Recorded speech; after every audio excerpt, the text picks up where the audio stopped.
the University of Nebraska catalog had come my way, and in that catalog there was a book, and it was named Rez Metal. Inside the Navajo Nation heavy metal scene. So you know, I had to jump in the pit.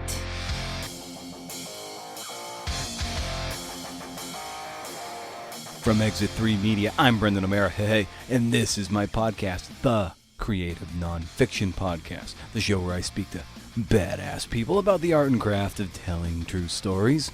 This week, I speak with filmmaker Ashkan Soltani Stone and historian Natale Zappia, go by Ash and Nat, about that book and the movie documentary that they made about the heavy metal scene in Navajo Nation.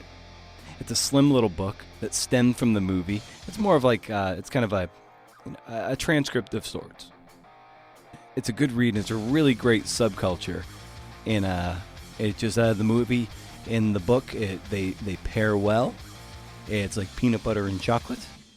Or maybe the more apt metaphor is a double kick and a big 4-string bass. Am I right? Anyway, you have that to look forward to. So you want to keep the conversation going, of course, on social media, at CNF Pod. I got to tell you, deadline for the submissions of issue 2 of the audio magazine on the summer theme is just 2 months away. It's 8 weeks. It's time to hustle. And if you want to listen to it, you'll have to be a patron where you'll get exclusive access to the magazine, transcripts, and more. Check it out, patreon.com/CNFpod. I know I ask a lot of you. I ask for written reviews, of which we are stalled, but whatever. You know the drill. I ask for your time and attention, which of course is so splintered and fractured, so it's amazing that you give me an hour every week so we can celebrate the amazing people who come on this show. And in the case of Patreon, I'm going a step further and asking for a few bucks. So like for 75 cents an episode, $4 a month, you get the audio mag, transcripts, and other exclusive content that I don't really advertise much. It just kind of pops up every so often that I only put on the Patreon page. Think about it. The more who enroll, the greater the likelihood that we can support the writers who make the cut and put money in the pocket of the people who are doing the work. I want to honor that. It's work, it's a craft, and I don't mean to not pay people because I devalue it. It's just that I don't have that in the coffers. But raising enough funds through Patreon helps pay for the production, and I want to put some of that money right into the pockets of writers. It might not be a lot, and you're certainly not going to be able to retire early on whatever you get from making it into the CNF Pod audio mag, but at least it's something that acknowledges the immense work and craft that goes into doing the thing. Right? I have to believe that. Show notes in the newsletter jams at brendano'mara.com. Hey. Got a guest lined up already for the February CNF and Happy Hour. I'm kind of getting on the ball with this one for February, but you got to be on the list to get the code that lets you behind the velvet rope. You dig? Once a month, no spam, can't beat it. I'll have a lot more to riff about at the end of the show in my parting shot. But for now, why don't you jump in the fire and spit out the bone? Yeah, ooh.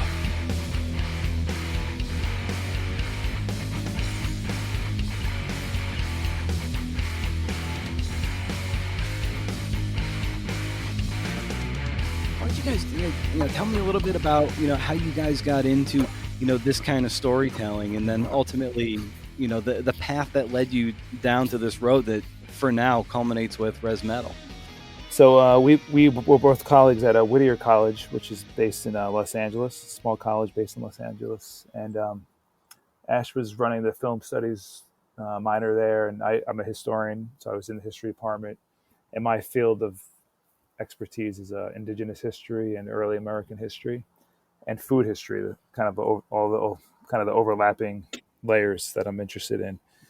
And also just really curious about this, food, music, things that are culturally, unique to each different culture, each group of people, but also are devices to transcend culture, right? And I love that tension. That's what I love about art too.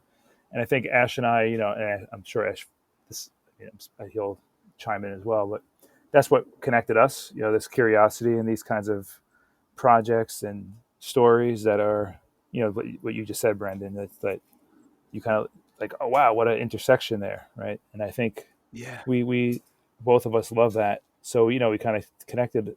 I was learning about Ash's work, and then he graciously invited me into this project that he was already a few years into, going to the reservation and working with the Navajo communities around this.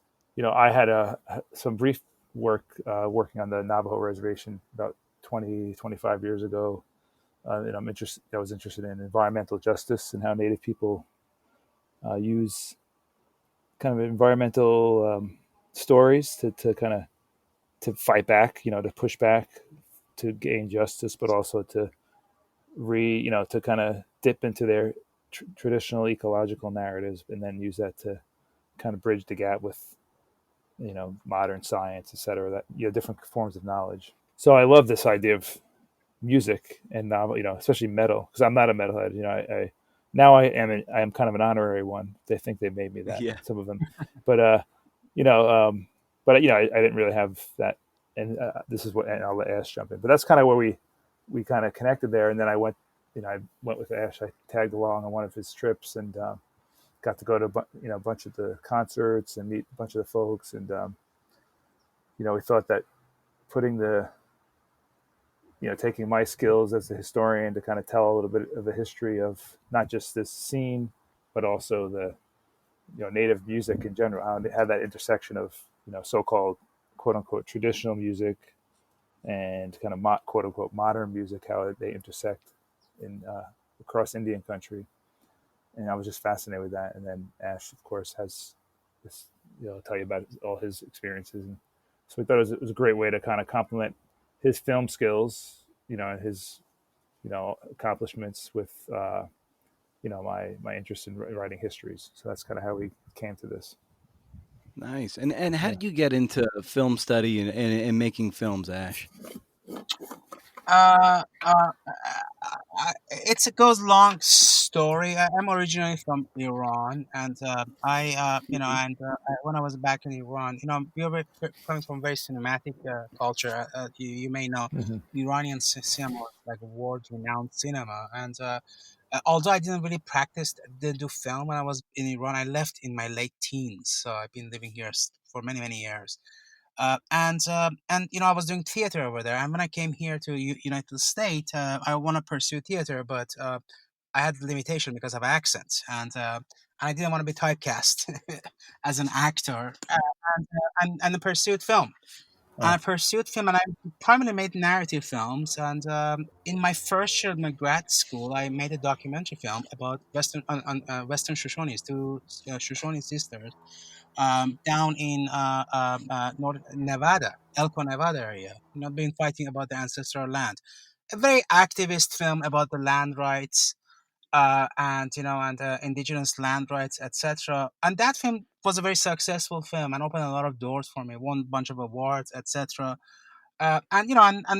Since then I started like doing more and more documentary films, although I do narrative film as well.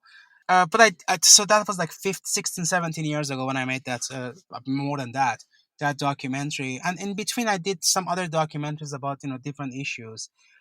But before I start working on the Rez Metal, my latest documentary, I worked on another music documentary, a feature-length documentary called I Know You Well, which is about this cult musician named Jandek.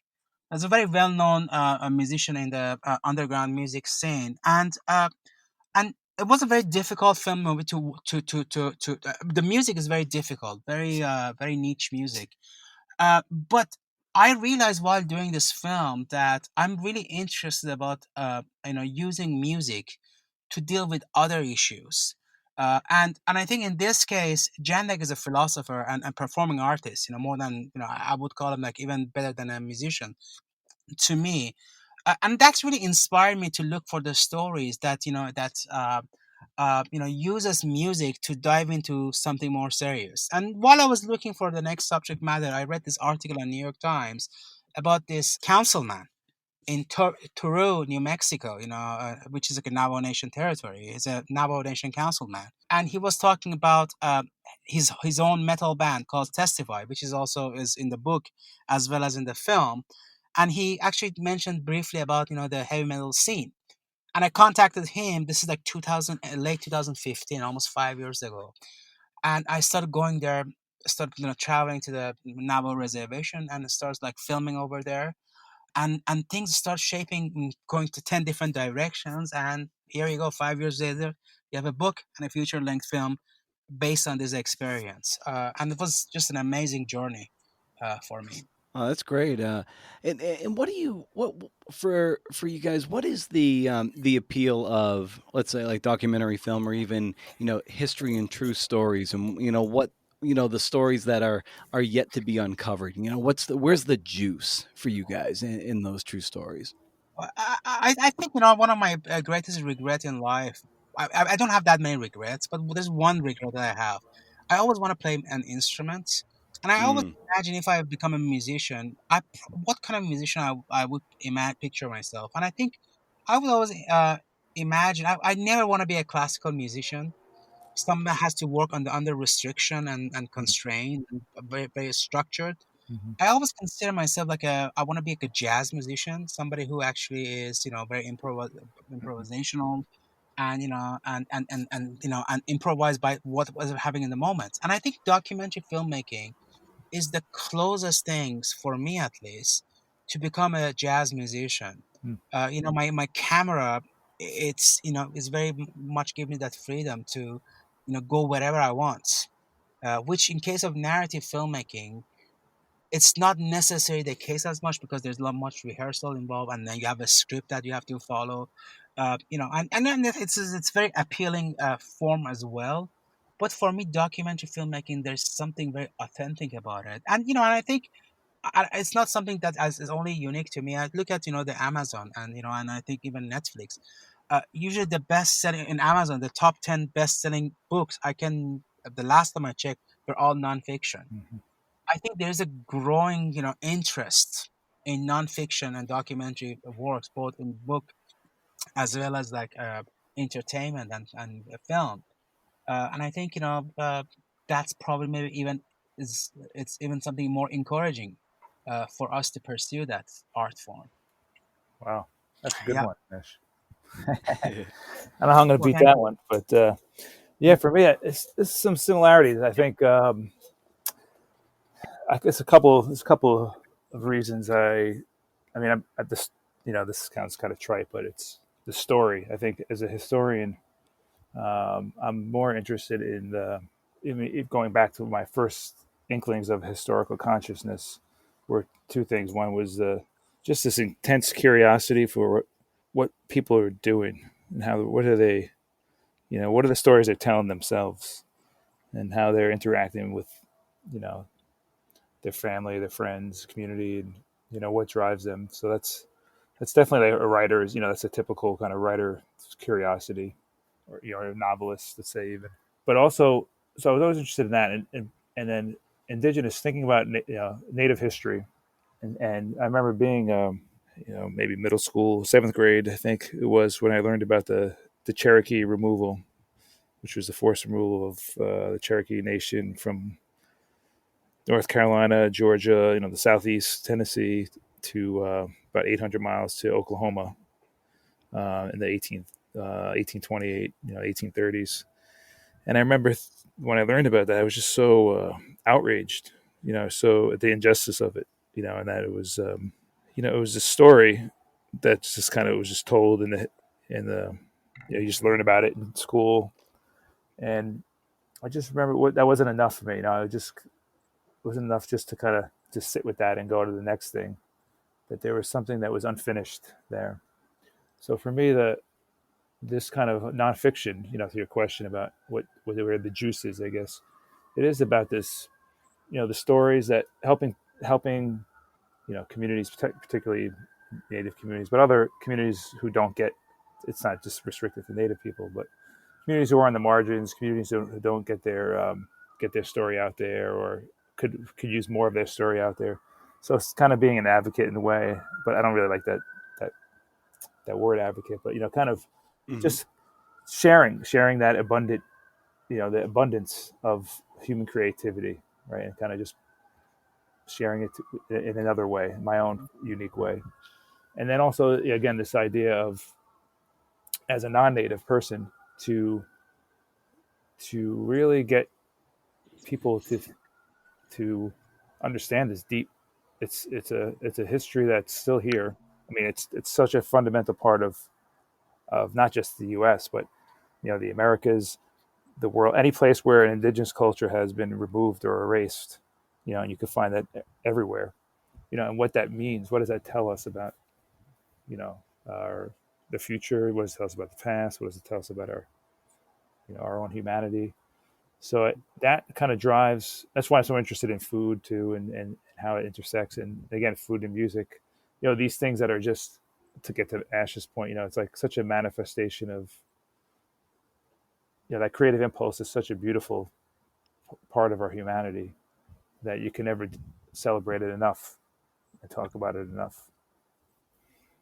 Well, there's something to be said. Food and music are two of the primary things that bring people together, right? Exactly. I think, again, that's why it's kind of that's where Ash and I really do. I think that's where we connected a lot. I also love the idea of food and music as well. It's like this hidden in plain sight type of thing. You could be doing one thing, but then you might feel some X, Y, or Z about this particular group of people, or you might have certain types of prejudices or bias for whatever reason. But you'll be listening to their music, that's emanating out of that group, right? Because you can't help but tap to the beat, right? Or same thing with food, right? It's the same kind of, like you said, it's subversive in that way. So I love that subversive nature of those expressions, those human expressions, because again, it's like there's a timelessness to it, but then there's also an evolution. And I think this is what's so great about this story is, as what I'm sure we'll get into, is that it's not like the assimilation story. You don't assimilate to heavy metal. It's not like you just happen to you know kind of passively enjoy it, right? It's like it's an all out immersive, transcendent experience when it's just banging in your head, right? So Exactly. I think that's like it's an interesting way to kind of think about that.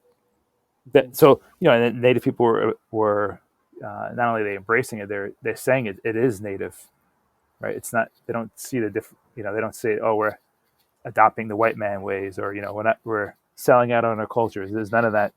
There's a little bit of that, but for the most part, Nash will tell you, because he's had the most time, he spent the most time there. That's not how it's broken down. I think that, just to add to what Nat said, it's a very interesting conversation about the food and music, and particular heavy metal music. I think there's a degree of physicality involved in both. I mean, but food, of course, there's like, but in case of heavy metal, the mosh pits. I think Yeah. when you go there, it's very ritualistic and very physical, and I think that's something is very make it rather appealing. I mean, there are other forms as other music as well. Like, for example, hip hop is also very popular over there. But there's something very unique about heavy metal music, and I think not only among the Native American, in this case Navajo nations, but also in general, there's this sense of physicality Mm. which is very unique to heavy metal and punk Yeah. Yeah. music, and I think that's something that makes it even more immersive to a certain Mm. degree than listening Yeah. to classical music, but it's still considered very immersive, but in a way, it's not as physical as, let's say, heavy metal music. Mm. For sure. And speaking of mosh pits, superficially they look violent and uninviting.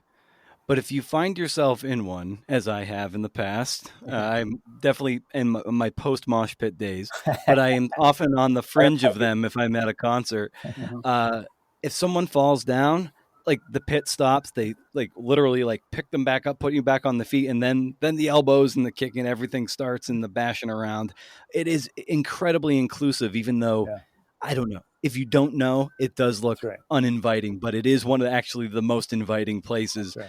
at a concert. When I was in the midst of bunch of mosh pits with my camera, and people were so gentle. And this is like a big mosh pit, with like very super excited people, day and night. But I didn't drop them. Nobody kicked my cameras. My cameras Right? were, Yeah, and it was really, but yeah, there's a degree of caring yeah, in the midst of this mosh pit, which is yeah, very, very interesting and very foreign to people who never experienced that's right. that. Yeah, Uh, I have to comment on that. I think I was that was probably one of the things I was most struck by is this the supportive nature of this whole scene is really I found that to be really interesting, and to me it revealed it was a shared language that was helped overcome a lot of these suicide, drug abuse, alcoholism, these things that were that continue to afflict parts of the Navajo reservation, and it was seen as the music, which, as you said, Brandon, right? Superficially, it looks like it's this loud, violent, the typical, the devil worshiper, as it was, Yeah. as it's seen, right, or it used to be seen, because it's rough on the ears if you don't adopt the mindset. But once you get into it, it really does kind of become this supportive, almost like a cocoon. It's kind of weird to say, but it felt cocoon like. And seeing the bands talk to each other and how they were, just kind of when we went to the place in Farmington, um, I forgot what the name of it was like a competition, right? At that one scene, yeah, yeah. and everyone was just hanging out outside and talking, and just like it was a really a warm scene for me. Mm. Yeah. And I've heard, of course, like I already alluding to how much I love Metallica, and I've heard, James Hetfield, their front man, talk about how heavy metal really, saved his life, and Mm. in reading Rez Metal with suicide and alcoholism, afflicting these reservations, heavy metal music and even country to some extent, which is alluded to in the book, like music is often what is saving people's lives, Yeah. right? Yeah. Yeah. Yeah, absolutely. I think, and I think that's why, for example, heavy metal is pretty much supported by, the current president of Mm-hmm. Navajo Nation, which is like he's a metalhead, and he's actually is a, big part of our film. He was a vice president at that time. I think they acknowledge that heavy metal, it's really, I mean, one of the issue in Navajo Nation is it's a, it's such a huge territory, Mm-hmm. huge nation, that sometimes those communities are very isolated from each Yeah. others. And having a heavy metal show, it's a major event because it requires bands to travel like 4 hours sometimes Yeah. to go to a place and and perform over there. And I think that's something. And I think the other thing is it's very unique about heavy metal scene in Navajo Reservation. Many of those shows are very family oriented. Mm. You see the Right. children there, you see adult, older people over there, and that's also is very unique about that scene, heavy metal scene, and throughout the Navajo reservation. And I think, I know the current government and the previous one, they would actually promote those will host the heavy metal shows right in front of the window rock, in front of the office of president and vice president's office over there, and they continue doing this. They brought a couple of major bands to the Navajo Nation Fair. They brought Testament, and they brought Anthrax, I think, Oh, really? and yeah, yeah, they brought. I think it was Anthrax a couple of days ago, a couple of years ago, and the year before, the 2017, they brought Testament. Where they're and it was Love a huge Testament. event. Yeah, I love that. They are actually Chuck Billy, and they are interviewed as well. But they, and I think that's really shows that there's a growing acknowledge. I think the leadership acknowledging the importance of the music in the life of these Mm-hmm. youth people. For example, and you can see like more and more younger people are actually pursuing music. And one of the hopes that we are hoping to one of the things that we are really trying to achieve with both film and book is to inspire people, by telling inspiring stories of young people who actually, overcoming all these obstacles. And I think that's Mhm. something that's very unique about that scene, that the family oriented, and that's how everybody's joining these shows. And I think there are some shows that are you have to be over 21, etc. But a lot of those shows are just open to public. One of the things that it's in the book, and it's especially in the film, is that many of the bands, the government supports this. There's the Native American Music Foundation. There's I Don't Conform, and I'm sure there's other bands that go and they're going to the high schools and they're teaching the next generation, not necessarily how to play metal, but how to play the guitar, how to play instruments, how find that outlet, how to, as you said, Brandon, like save their lives through the music, right? I think to find the Yeah. meaning through the music is that's one of the common threads, in every single interview, and all the ones we transcribed and in the film. Mm. This is this idea that the music is helping them find that meaning, helping them navigate the challenges. Yeah, And and I love in the that's book a too that JC, one of the DJs Uh-huh. that you guys Uh-huh. spoke with, he said, metal is justice, and I love that. It's a little echo and a little nod to Metallica too in their fourth record, but it is something that does seem to, yeah, it just has like there is that justice embedded in it. There is it's just baked into the music. And I think as a as a form, as music itself is very egalitarian. I mean, it's heavy metal is very DIY, and really you can start, forming your band without. I mean, it doesn't mean you gotta be the best heavy metal band. Obviously there's a difference between the very, you know, great one and the one that's just starting. But because I think of the nature of the heavy metal, and I think punk to a certain degree, because that's what it is about, you can actually start a band with a very little musical training, at least to start. And I think that's again something that you see a lot of these young kids, like 14, 15 years old, getting together, and forming a heavy metal band over there.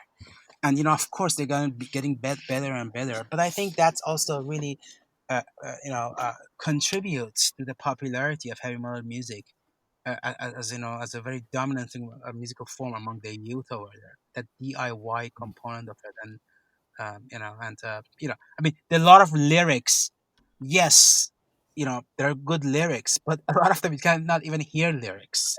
Right. exactly. Very I mean, it's very primal to a certain degree. A lot of time, and I think that's what makes it very appealing. There's a lot of element of scream and drumming, which it's really one can find some similarity. I mean, actually, I talked to a couple of people, some medicine woman and a couple of elders, and they're talking about one of the reasons that might be very appealing is the whole idea of scream and drum is very drum driven. Heavy Mm. metal is very drum driven, and same Yeah. as traditional Navajo music. And I think maybe that's something else that it's very appealing to the youth and also the parents of this youth. I mean, one thing that we should not overlook. I mean, a lot of these youth are getting exposed to heavy metal music because of their parents, which are in their 40s and 50s right now, and those parents are growing up in a very conservative household, and the only type of music that were available to them was like two channels: the preachers and the country music, and then the third, like classic rock music, Ted Nugent, Kiss, and all that stuff that they grew up. And a lot of those generation, including this councilman himself, is a good example of that. Councilman Ed Yazzie, who is actually still a councilman. I mean, his father was a preacher, but he got him his first Ted Nugent music album, and then he became like a rock and roll fan, and then he took his own son when he was like a couple of years, 2 years old, to like a Van Halen music show in Phoenix, and now they're in the same band together. The father is a drummer and the son is the lead and vocal and a guitar over there. So it's a very interesting synergy going on over there, and cross generational synergy is happening over there in that scene. Yeah. Yeah, and it seems that, having that sort of generational thread, bound through music and in particular the heavy metal, it's a way to kind of borrow what you were saying, Nat, like when you were describing the mosh pit, that it in a way it's protecting and cocooning, Yeah. uh, Yeah. the people from really falling into despair and financial, physical, emotional, mental ruin. Like it truly is binding people and giving hope to the disenfranchised. And that's, I think in the book we tried to we focused on the scene, the spaces where it was performed. That was as important as anything else, right, Ash? Like the grandma Uh, concerts, the of course, the Slaughter tour, these different venues that, as Ash said, it's such a, it's so big, the Navajo reservation, the size of West Virginia. It takes hours and hours to get from A to B. And you'll be driving on the road and you'll see the sign spray painted like a plywood that says, Rez Metal left, you just with an arrow on this dirt, cattle road. You're like, that is just such a, I mean, that's the kind of stuff that I love. I think it's, you're going to a special moment, right? And there is that ritualistic aspect, that we all, it's not just about Native people, of course. It's like when you go to a concert, it's you're communing with that space, those people, that moment.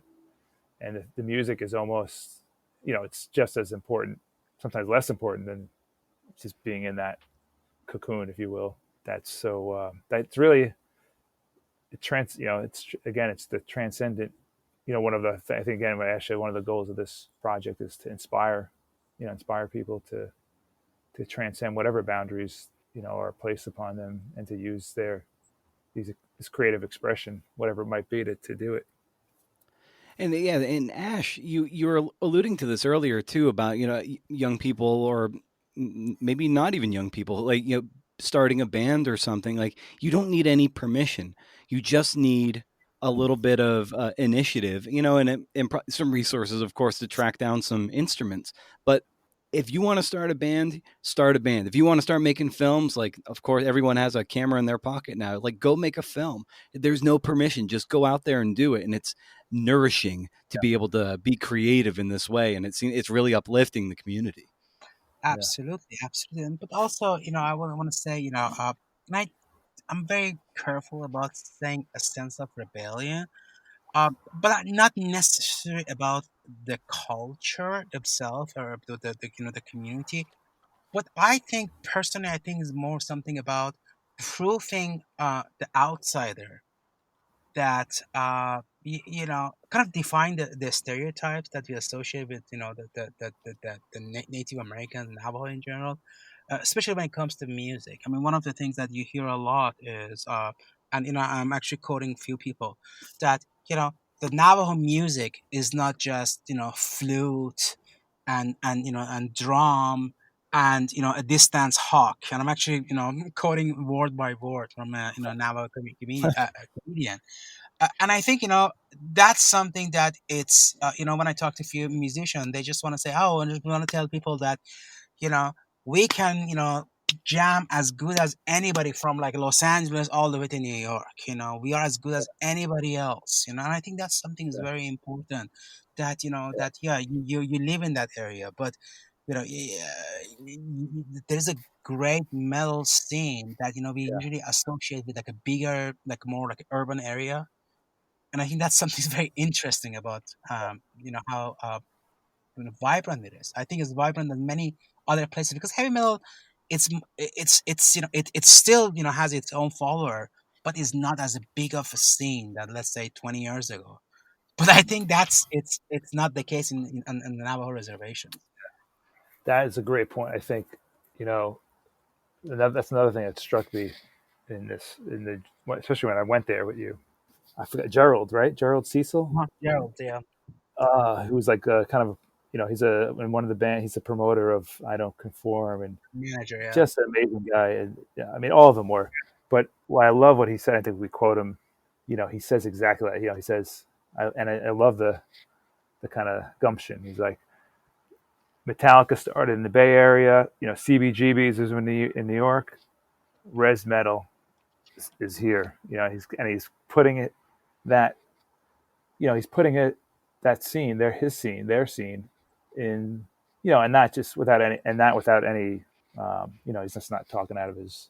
There's hundreds of bands that are doing this, like you said, Ash. It's like, you know, Anthrax goes through Gallup. Whoever's a metal band, they'll end up going through Gallup in the middle of nowhere.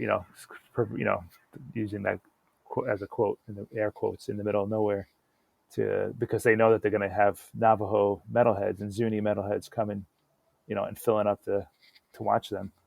There's a scene there that's kind of, it's unique, and it's he's putting himself in the pantheon, if you will, in the record discology. I don't know how what the phrase.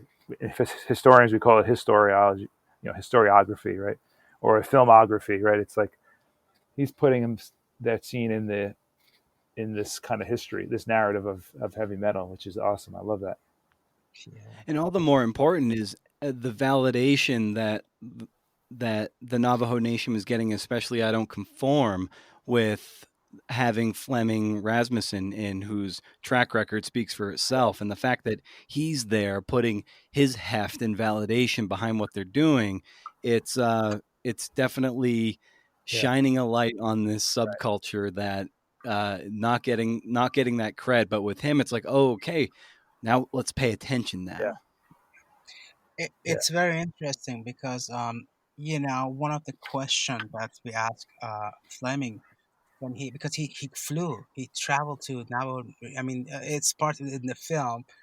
You will be amazed the condition Right. where they rehearsed. I mean, there are Mhm. pictures of it. But I think also in the film, in the 100-degree heat, no air condition, this little Hogan in the middle of a like a junkyard, like a type. It couldn't be any more like heavy metal than That's this. right. That's And right. then with somewhere like in the in level of Flaming Rasmussen, which is like a legend in this sense.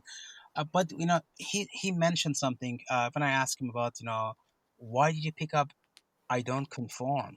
What was so interesting? Because they sent a demo reel, and very interesting, because they couldn't even. He said like, "Oh, I'm gonna give it a try. I know he's not gonna respond to me." This is what Kyle said, the lead singer of I Don't Conform. And when he replied back to them, and they were just amazed. And when I asked him, "What did you see about this band?" I mean, because you can pick up any band you really want, you have the credential for it. And he said something very interesting. He said that what was so appealing about hearing "I Don't Conform" was this aggression that he haven't Mm. heard in a long, long time in metal music. And I think that was what's really appealed to him. I mean, he knew there's a lot of things that needs to be improved. I mean, as a matter of fact, the demo reel is very different from the final project, but the aggression was something that was very appealing to him. And I think in general, you can expand that to the whole scene, Yeah. that aggression. Uh, and I think a kind of very constructive anger and aggression. It's not just a very negative things. I think I kind of like a more like see it as more like a constructive things. But I think this aggression is make this music very this heavy metal genre. It makes it this genre at its own, the Rez Metal genre, and makes it a very unique thing. When I was listening to I Don't Conform a little bit before I spoke, before I got on the phone with you guys, their sound and that aggression, it harkened back to me to Metallica's first record, Kill 'Em All. To me, Mm-hmm. a rawness, a leanness, and just a youthful energy and aggression behind it. And it really struck me as I was like, wow, this is great. And like you're saying, Ash, there's like a demonization of metal, but it's a great way to channel anger and disenfranchisement in a way that it just explodes through the amplifiers instead of other very self-destructive ways. It stays on the stage, you get drained out, and you affect change with the music, and it stays there, and it's constructive, and it's really it's inspiring, and certainly with Fleming attaching his name to it and leveling up that band, the whole scene is going to level up and provide that kind of buoyancy for the whole culture. I hope so because I Don't Conform is just an example of many, many, many great bands over there that they need to get recognition. And I'm really hoping once this pandemic is over, and I'm really hoping our film and our book also bring that additional attention to that because there's so many other bands needs to be discovered over there. There's not only on the heavy metal part.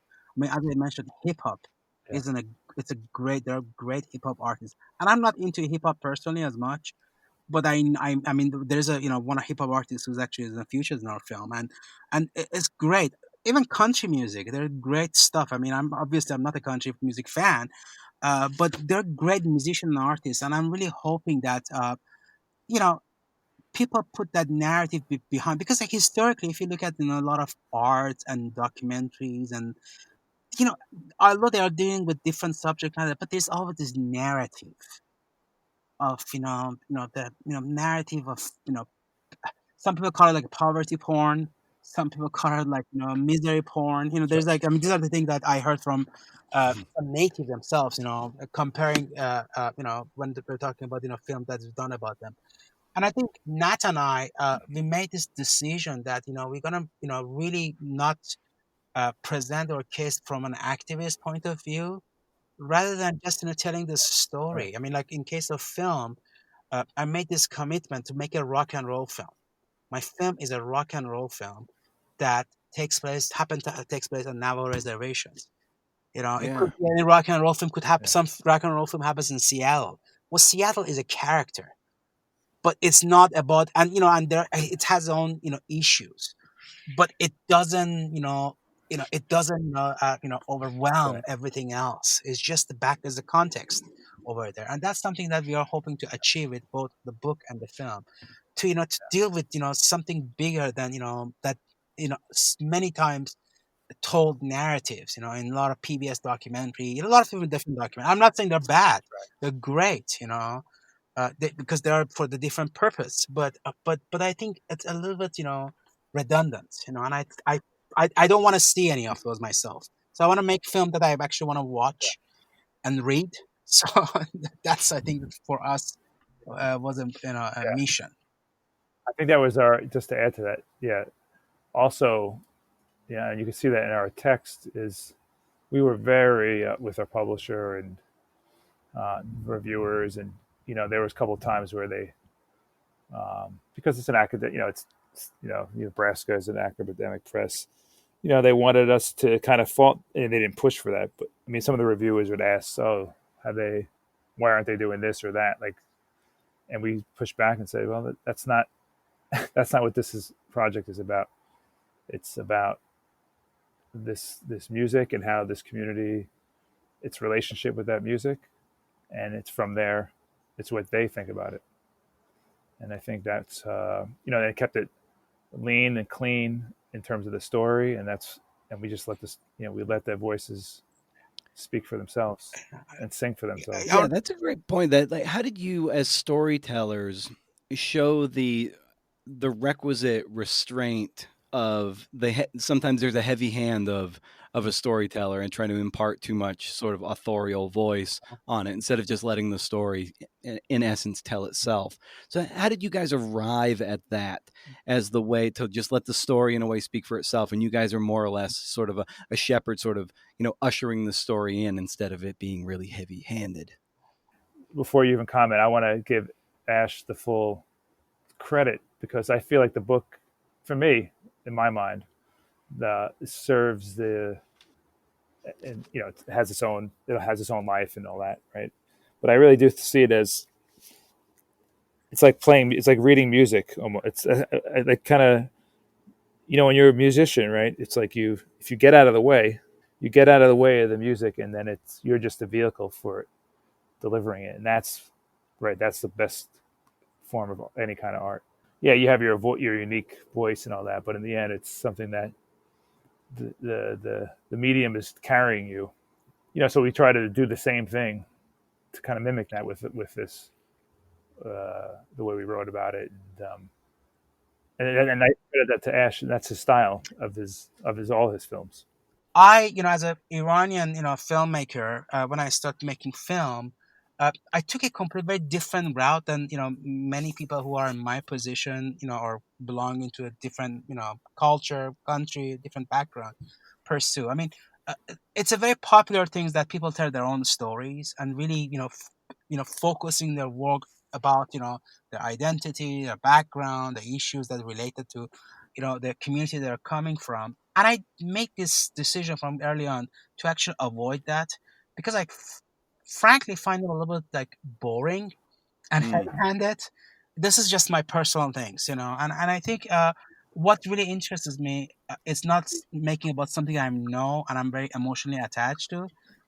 Rather, making film about something that I'm very curious to and want to uh, uh, go to a journey of discovery to learn about those things, And I think what's really, but and also I want to make film that comes from not from an activist standpoint, because although they're very valuable work, however, I think they have they expired. Sometimes there's an expiration date, that kind of film. And I'm gonna referring to my own film that I made like 17, 18 years ago about Western Shoshone. Again, that film was very successful film and opened a lot of door for me. But would I even make that film again, like what I did? No, because I think that film was uh, you know, uh, it was it was a little bit heavy-handed. I would say that. So Mm. I think that distance and the emotional distance from the subject matter and that sense of curiosity and journey of discovery helped a little bit, with not representing the story in a heavy-handed and emotional way, and really observing what is unfolding in front of the camera, and in this case in book as well.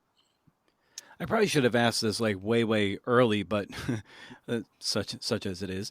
Uh, how did you get clued in to the res metal scene, and then not being necessarily metal heads? What was it about the subculture that was just like, ooh, this I want to tell these people's story? Again, because the fact that the stereotypes, a lot of films that I see about Native American is the old narrative of, problem, alcoholism, Mm. poverty, etc. And for me, the heavy metal music and the Navajo reservation, wow, I would never imagine this. And then when I read that article, that was something that really triggered my curiosity. It was like, this is like great. To I was looking for extraordinary things and unusual things, that it's you don't expect to happen. I think because maybe my own concern with the stereotypes and defying the stereotypes, uh, but not in a very subtle way, not just in a very obvious and way. But I like the subtlety, and I think just the story, that the combination, the synergy between heavy metal and Navajo reservation, it's an amazing thing. Because even before that, I didn't know there's a rock and roll scene that is happening on the indigenous community. Like many other people, I thought it's mainly maybe country music and very traditional music. I did not know that, or maybe like individuals here and there, but the scene to that extent was very unusual for me to discover. Mm. I came across an episode of This American Life Hmm. a couple weeks ago, and they're just celebrating their 25-year anniversary, so they're replaying some of their past shows. And one of the producers was talking with, of all people, Phil Collins from Uh-huh. Genesis about breakup songs, and he said one of the best lines that I think applies to everything, whether it be documentary film or writing or music. He just says, like, what makes for a good song is a simple song sung simply.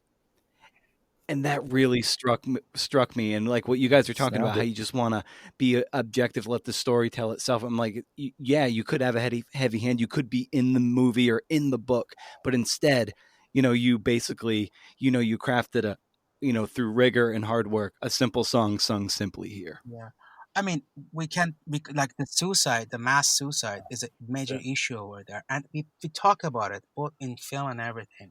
But we intentionally decided not to go and talk to a health, officials, who talks about these things. We intentionally try to avoid that. This is there, it's present, you can feel it. You don't need to talk about poverty when you see it on the image. The Mm-hmm. condition that they're living over there. I don't need to like talk about, oh, people live this. It's there, I think Nat and I, I think over explanations, both in cinematic over explanation and in books, it's a little bit tiring to me. And I think we don't underestimate our audience. I think we have I believe that audience in general are very observant, and they pick up things. You don't need to talk about things when they're so obviously there. And as I said, Yeah. sometimes a lot subtlety is way more powerful than Yeah. obviously Yeah. whining and talking about things. I do not like whiny films or whiny book. Let's just put it this way. Mm-hmm. I think, you kind of, I love that. I'm going to use that Phil Collins. Now I'm thinking of all his songs, of course. Not gonna- yeah. But yeah, I think that's kind of our next project is very different. We're looking at, we're now going to be tackling food, and we're looking at the future, the history and future of farming and humanities, and thinking about philosophy and the intersection of all that, and this next generation of farming, and farming as a storytelling device, and how they interacts with, again, with all the things we've been talking about today. And it's the same kind of thing. A lot of the very important films and books, I'm sure you can't keep away from them now. It's, exposés of food system, and the industrial food system, and the foodie thing, and the sustainable agriculture. All this. I mean, you could turn on Netflix as a whole. Could basically make a whole Right. Netflix food channel now. About that. And so we wanted to kind of, it's the same thing. We wanted to take a different tact and let some of the, it's like, what are the motivations of some of these farmers the on the humanistic side? What's the creative? How is farming a creative expression? And what happens when you think about that? And it's the same. We're going to use the same model of just simple. I'm going to use that Phil Collins line: simple tune, sung simply. I think that's really true. What was the experience like, collaborating on this and coming from different backgrounds and different media to then come together and make the film, and then, put together this book, and then, of course, the projects that you have coming forward? What's that experience been like for the pair of you? I mean, between us, me and Nat, Yeah. Yeah. it was one of the best collaboration I ever had. Like I cannot tell you of less dramatic, less like stress free, and just that's a great collaboration. I'm and I'm I'm a directors are usually known to be filmmakers are to be very individualistic, and very but it's been a great experience because I think because we are contributing very different things to the same project. Yeah. And I think we're kind of very much complementing each other's. A lot of things that I am lacking, Nat is it's helping me with that, and I think that's been like an amazing collaboration, and I'm just very grateful for his contribution and help with collaboration with this project, both film and a book. Yeah. Well, same. I feel the same way, of course. And I think the other thing that this gets back to I mentioned at the beginning, how we got together, and we've mentioned it a few times. The curiosity. I think we are really. I mean, in academia, especially, you're supposed to be curious, but we all know, for those of us in academia, it becomes like any field. It becomes an industry in a way. You have to do the ladder. You get on the ladder. You got to get tenure. You got to do this. You got to do that. You're on your committees. You publish this because an external demand requires you to, and you're not doing it because the reason you got into this world, the life of the mind, is to be curious, is to have that incredible, it's an incredible privilege to be able to have the space to test ideas out, and to just kind of follow those passions. And I think we this is what drives us. I think that's what we had a lot of fun with it, and it was stress free because of that. I think because you can't go wrong really when you're just kind of following that uh, those expressions and those passions. What makes for a good collaborative process? And what are the the conversations you have, creative disputes and discussions about how best to tell the story? What are the mechanics of that? I think if one of us has at least with our relationship, we have different kinds of ways of, I guess, like outlining or basically like I'm a big outline Yeah. guy, uh, and so I'll kind of throw that at Ash, and then Ash is very visionary and kind of very process oriented, and I think we both know how we are, so when we come to our conversations, we're kind of prepared for that that kind of conversation, and then you utilize that to move forward. So a little bit of structure, but then also having the freedom to kind of go this way or that way. Having kind of the goalposts, I think, are that are far enough down the road that you don't feel the pressure, but then allow you to kind of stay on Yeah. point. I think is critical, especially when you're doing Yeah. collaborations. I think we also have What do you think, sorry. Ash? Okay. Also, addition to complementing each other, we also have this. I think the temper is also temper and pacing is also very important when you're collaborating with somebody.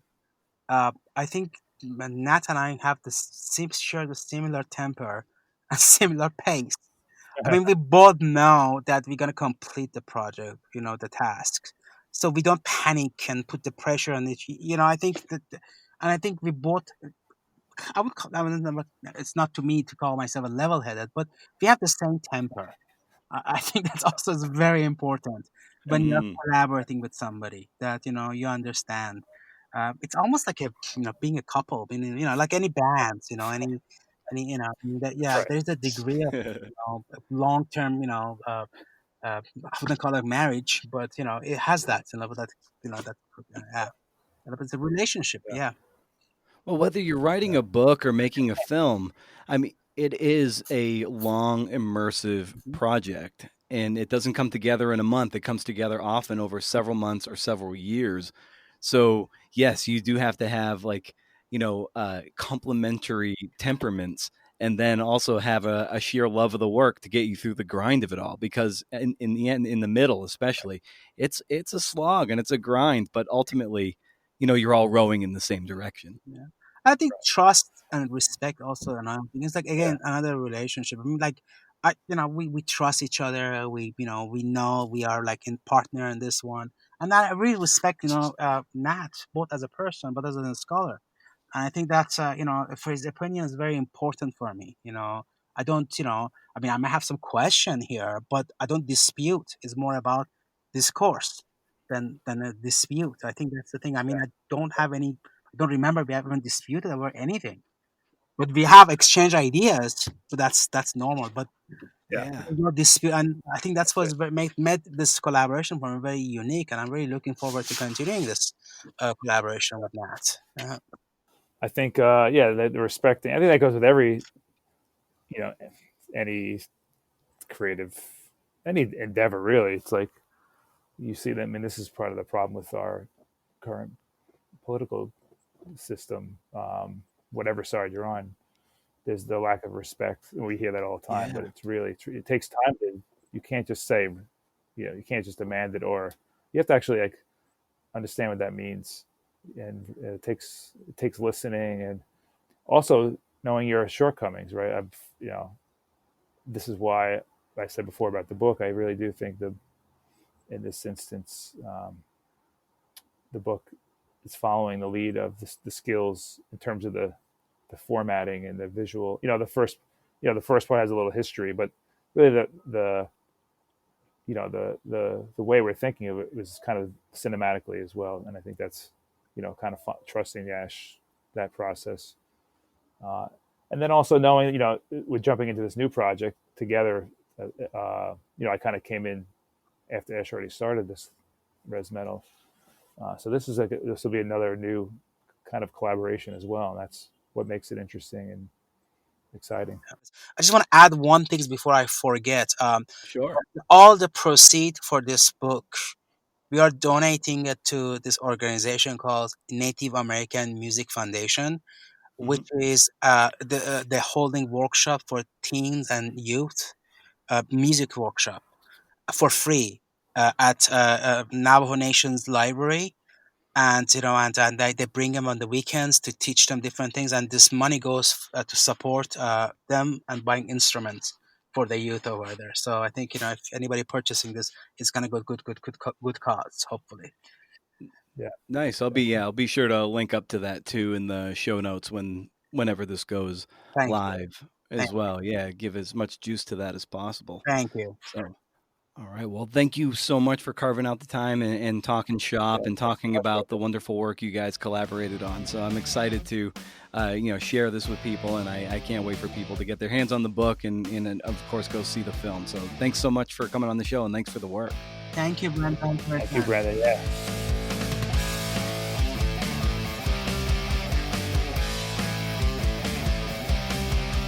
Rez Metal. How about that? Pretty rad stuff. Music can save people's lives, man, and it can be the only drug you need. I'm not even a musician. If you can melt faces with that electric axe, why would you need booze and crank? Thanks for listening, CNFers. I mean that. You know I do. Thanks to Ash and Nat for bringing their skill to the podcast to give us some insight into their collaborative process. That got me thinking about collaboration and teamwork. Filmmakers often pair up all the time. As David Levine and Brian Koppelman, the Coen brothers. There's any number of filmmakers who do it. Bands do it, obviously. But why must writing be so solitary? Why aren't there more book writing duos? I mean, a ways back, I had Julian Smith on the show, and he co-wrote Aloha Rodeo with David Woolman. They're both based out of Portland, Oregon, just up the road from me. And I just thought that was wicked cool. Like, why not divide the research and the writing and the editing among a couple people working on the same thing? Why not jam together and put out a book? Writing has this solitary rap, and it can be lonely, but it doesn't have to be. I'd love nothing more than to write a book with, Bronwyn Dickey or Elizabeth Rush and just get after it.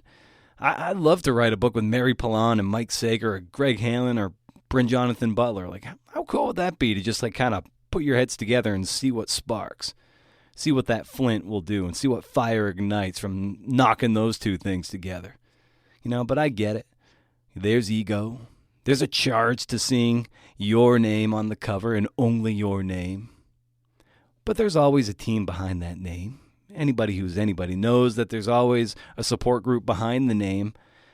It's just not as overt when you share it on the cover with a fellow CNFer. I mean, I think that'd be really cool. I have a few regrets in life. When I look back on it, not that many, which is kind of crazy. I feel like I have just a wasteland of regret behind me, but when I really think about it, there's only a couple, and two that really stand out. One was not transferring in college to keep playing baseball after I was cut, because it was definitely still good to play, and why not play college ball? Not many people get to play college ball. But as many of you know, I was pretty burned out.